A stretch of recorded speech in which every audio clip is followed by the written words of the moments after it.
Dans cette vidéo, on va parler du Paris Saint-Germain et de la possible élimination du club en Ligue des Champions. Salut à tous les gars, c'est Azial. Aujourd'hui, on se retrouve pour une nouvelle vidéo.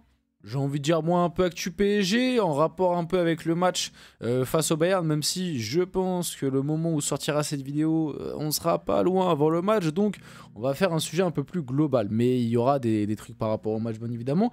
Un peu comme la vidéo de ce matin, bon, mon moral n'a pas trop changé, hein, toujours un peu dans la crainte, toujours un peu dans la peur, peut-être qu'au final ça va bien se passer et que cette vidéo sera totalement obsolète, parce que si y a victoire du PSG ce soir, finalement tu reprends une belle option sur la qualif et on peut même se dire que la qualification ne sera plus très loin parce qu'il te restera plus que 3 points à prendre sur 3 matchs, sachant que tu joues Stuttgart, Salzbourg et City.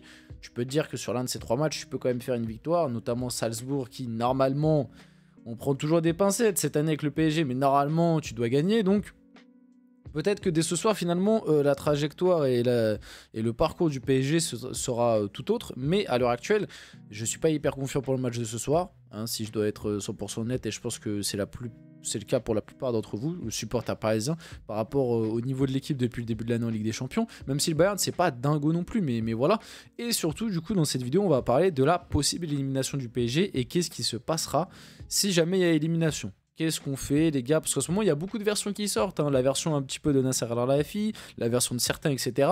Et je vais donner mon avis un petit peu, sur le PSG, le projet du PSG, si jamais il y a élimination, enfin élimination ce soir. Non, il n'y aura pas élimination dès ce soir, mais si jamais il y a défaite ce soir, honnêtement, je pense que tu as plus de chances de ne pas te qualifier que de te qualifier. Si je dois être honnête, s'il y a élimination, s'il y a défaite ce soir, l'élimination sera plus très loin. Donc avant que la vidéo commence, n'hésitez pas à la liker, commenter, partager et vous abonner, ça fait toujours plaisir et ça aide pour le développement de la chaîne. Et nous, on va pouvoir y aller dès maintenant et du coup parler un petit peu du Paris Saint-Germain et de son actu. Donc pour, on va dire, j'ai montré un petit peu tout ça. Luis Enrique sur la situation du PSG en Ligue des Champions. On s'est compliqué la tâche tout seul, mais pour moi, le résultat est injuste. On a besoin de points pour se qualifier. Je tiens à rappeler qu'à l'heure actuelle, le PSG compte 4 points et 25e de la phase de Ligue des Champions à mi-parcours. Pour rappel, c'est les 24 premiers qui se qualifient. Le Bayern, eux, de leur côté, ils sont 16e. Je crois que c'est le Real qui est 18e, mais le Bayern est 16e, si je ne me trompe pas, ou peut-être 17e. J'ai plus le classement exact, mais bref. Le Bayern n'est pas hyper bien non plus. Ils ont 2 victoires, 2 défaites. Défaite face au Barça et défaite face à Aston Villa. 2 matchs à l'extérieur, donc bon, c'est pas forcément quelque chose de positif pour nous, mais ça montre quand même que ce Bayern, cette année en Ligue des Champions, n'est pas infaillible. Il faut prendre en compte que le Bayern est dans un projet de reconstruction aussi, nouveau coach cette année, pas mal de nouveaux joueurs, tu vois, petit à petit, il y a un cycle qui se termine et un nouveau qui est en train de commencer aussi côté bavarois. Maintenant, ils sont à domicile, aller gagner au Bayern, c'est pas facile, ça fait 1 mois qu'ils n'ont pas encaissé un but et nous, on n'arrive pas à marquer un but en Ligue des Champions, donc permettez-moi de penser que la victoire ce soir va être très compliquée. À la limite, un match nul, plausible. Honnêtement, un match nul, plausible, parce que tu peux te dire un Bayern jeune qui peut à des moments perdre des points contre des grosses équipes, un PSG qui fait un match comme ils le font finalement depuis le début de l'année en Ligue des Champions. C'est ça le truc qui est un peu terrible, c'est que depuis le début de l'année en Ligue des Champions, le PSG est cohérent et dans le jeu fait des bons matchs, mais tu as ce manque d'efficacité qui est criant. Donc tu peux te dire un match nul, je peux l'admettre parce que tu peux avoir le scénario du Bayern qui gâche un petit peu ses occasions. Tu vois, un Bayern, on va dire, dans le mode reconstruction, qui n'est pas impérial en Ligue des Champions cette année, qui ne fait pas la diff, et un PSG qui est dans le même esprit que lors de ses derniers matchs en Ligue des Champions, c'est-à-dire qui fait des gros matchs dans le jeu, mais qui n'arrive pas forcément à conclure les occasions qu'ils ont, et au final, ça donnerait un match nul. Pourquoi pas, mais je vois pas une victoire du PSG ce soir. Donc, qu'est-ce que ça donnerait si jamais il y a élimination? Parce que à l'heure actuelle, on a 4 points. En moyenne, il en faut 10, voire même 11 pour être dans les 24. D'après des simulations faites, c'est 10-11 points pour être dans les 24. Donc, on va compter 10, tu vois, on va tabler même léger. Le PSG doit faire 2 victoires. Le PSG doit faire 2 victoires sur ses 4 derniers matchs, sachant que du coup, le Bayern, comme je vous l'ai dit, je ne vois pas le PSG gagner. Tu as Manchester City, tu as Stuttgart à l'extérieur et tu as Salzbourg. Salzbourg, normalement, tu dois gagner. Stuttgart à l'extérieur, c'est pas victoire garantie. City, ils sont en crise actuellement, mais tu connais, face au PSG, la crise elle va être passée, ou alors c'est le PSG qui va les relancer, c'est le scénario qu'on connaît. Et comme je l'ai expliqué, ce soir face au Bayern, je vois pas gagner. Donc, si jamais il y a élimination, moi, c'est une situation critique là pour le PSG. T'es vraiment à un croisement des chemins. Moi, je vais pas du tout aller dans le discours de certains et dans le discours un petit peu du club.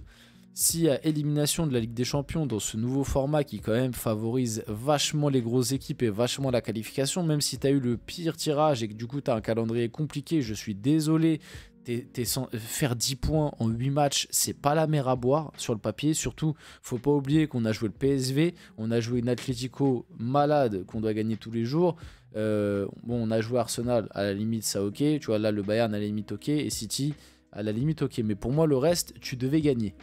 Le reste, tu devais gagner. Enfin, il y a des matchs qu'on n'a pas encore joué, mais en tout cas, Gérone, t'as gagné, mais bon, t'as gagné à l'arrache. Et pour moi, PSV Atlético, tu devais gagner largement. Donc, c'est de ta responsabilité. Moi, je vais pas aller dans le discours de certains actuellement, et c'est celui aussi de Nasser Al-Khelaifi. Et pourtant, j'aime beaucoup Luis Enrique, j'aime beaucoup son travail, même s'il y a des choses à redire. Globalement, j'aime quand même ce qu'il fait. S'il y a élimination du PSG en Ligue des Champions, pour moi, c'est fini. C'est rideau. Pour moi, c'est... Je vous ai pris cet exemple-là dans une précédente vidéo. Mais pour moi, si jamais tu te fais éliminer de la Ligue des Champions, c'est comme quand tu passes ton permis. Quand tu passes ton permis, tu as beau tout bien faire et avoir une conduite cohérente pendant 25 minutes, si à la 26e minute tu fais une faute éliminatoire, tu n'as pas ton permis.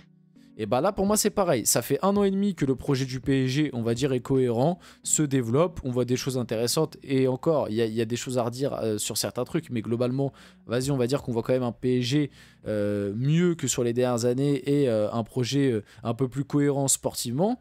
Si tu sors pas de la poule de Ligue des Champions, c'est ta faute éliminatoire, c'est fini. C'est-à-dire que pour moi, le directeur sportif va falloir le remettre en question, le coach va falloir le remettre en question, et va falloir aussi remettre en question certains joueurs de cet effectif qui sont titulaires, ou même du coup les remplaçants qui n'arrivent pas à prendre la place des titulaires, qui ne sont pas capables de se qualifier dans les 24 en Ligue des Champions. Parce qu'au bout d'un moment, moi je veux bien, en Ligue 1 on est supérieur, en Ligue 1 on fait le boulot. On n'arrête pas de vanter cette équipe et certains joueurs de cette équipe, mais il y a certains joueurs de cette équipe qu'on n'arrête pas de vanter, qui en Ligue des Champions, ils ont le caca au fond du caleçon. C'est une réalité. Alors ok, il y a l'excuse de la jeunesse, etc. Oui, sur tout ça, je suis d'accord. Maintenant, il y a des mecs jeunes qui sont bons aussi en Ligue des Champions. Hein. C'est la jeunesse, ça excuse des trucs, mais ça peut pas tout pardonner non plus. Et puis, l'excuse de la jeunesse, alors certes, cette année, le PSG est l'équipe qui a aligné le 11 le plus jeune. Le 11. Mais j'ai regardé l'âge moyen de l'effectif, pardon. Dans l'équipe, t'as quand même Marquinhos, t'as Skriniar, t'as Donnarumma, t'as Hakimi, t'as Asensio, j'en oublie d'autres, attends. T'as Fabian Ruiz, et je dois en oublier d'autres, t'as Ousmane Dembélé devant. Enfin bref, là, tous les mecs que je viens de vous citer, c'est des mecs qui ont 25 ans ou plus. Hein. C'est pas la moitié de notre effectif, c'est des mecs qui ont 25 ans ou plus. Hein. On n'a pas qu'une équipe de mecs de 20 ans. Hein. Alors ok, le 11... qu'on aligne est jeune du coup, parce que bon, la plupart là que je viens de vous citer, genre Skriniar il joue pas, qui d'autre je vous ai cité, bon Asensio il joue, mais tu vois il peut y avoir débat, même tu vois un Kolo Muani par exemple il va avoir 25 ans, genre c'est 25 ans c'est pas jeune, genre 25 ans t'es censé commencer à être à ton top niveau, tu vois, et il y en a plein des mecs dans les Marquinhos qui a 30 ans, Donnarumma il a 25 ans aussi, enfin 24-25 ans, tu vois, de Hakimi pareil. Au bout d'un moment, la jeunesse, ça a bon dos, je trouve, à des moments. Je veux bien qu'on n'ait pas une équipe de vieillards, on n'a pas de mecs de 30 ans à toutes les lignes, mais on a quand même dans l'équipe des mecs qui... on n'a pas que des mecs de 18 ans, donc voilà. J'ai fait très très long sur ça, mais au moins vous avez un petit peu l'idée. Marquinhos révèle ses objectifs, remporter une Coupe du Monde et graver encore plus son nom dans l'histoire du PSG. En vrai, oui, Marquis, t'as quand même gravé ton nom. T'es le mec qui a disputé le plus de matchs au club. Donc ça va être dur de faire mieux, à part si tu gagnes la Ligue des Champions, bien évidemment. Et moi, j'attends que ça, hein, Marquis. Moi, va me chercher une Ligue des Champions, j'attends que ça. Il n'y a pas de problème. Et gagner une Coupe du Monde avec le Brésil, bon, avec la génération actuelle du Brésil et surtout les joueurs stars du Brésil qui ont du mal avec le maillot, ça risque d'être compliqué. Nuno Mendes est proche de prolonger au Paris Saint-Germain. D'après les dernières infos d'RMC Sport, Nuno Mendes serait proche de prolonger. Bonne nouvelle malgré tout, parce qu'on rappelle qu'il est en fin de contrat en 2026, donc dans 1 an et demi. Perdre un Nuno Mendes libre par exemple, ça aurait été une grosse faute professionnelle. Même si en ce moment il est un peu moins bon, c'est quand même une bonne nouvelle de le prolonger. On finit la vidéo là-dessus. J'espère que cette vidéo vous a plu. Si c'est le cas, n'hésitez pas à la liker, commenter, partager et vous abonner les gars. C'était Azial. On se retrouve très rapidement pour une prochaine vidéo.